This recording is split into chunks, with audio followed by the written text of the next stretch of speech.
ముఖ్యంగా పెట్రోల్ గురించి వస్తున్న కొన్ని రూమర్స్ వల్ల హైదరాబాద్లో చాలామంది ప్యానిక్ అవుతున్నారు. పెట్రోల్ బంకులు ఎక్కడ చూడని ఫుల్ ట్రాఫిక్తో ఉంది. ఆ రోడ్లు మొత్తం కూడా ట్రాఫిక్తో నిండిపోయి ఉన్నాయి.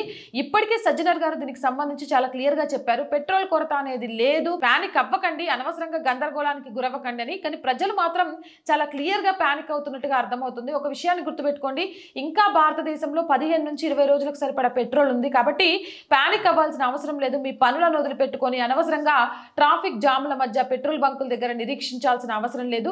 పెట్రోల్ కొరత వచ్చే అవకాశం లేదు. అనవసరంగా పెట్రోల్ అంటే అనవసరమైన ప్రయాణాలను తగ్గించుకోండి, దాని ద్వారా పెట్రోల్ని సేవ్ చేయండి. అంతేగాని పడిగాపులు కాసి పెట్రోల్ బంకుల దగ్గర నిలబడాల్సిన అవసరం లేదు. కొన్ని పెట్రోల్ బంక్స్ దగ్గర నో పెట్రోల్ అనే బోర్డ్స్ పెడుతున్నట్టుగా కూడా తెలుస్తోంది. అయితే వాటిలో మళ్ళీ పెట్రోల్ నింపడానికి అన్ని రకాల చర్యల్ని ప్రభుత్వాలు అయితే తీసుకుంటున్నాయి. ప్రజలు ప్యానిక్ అవ్వకూడదనే ఉద్దేశంతోనే ఈ వీడియో చేస్తున్నాను.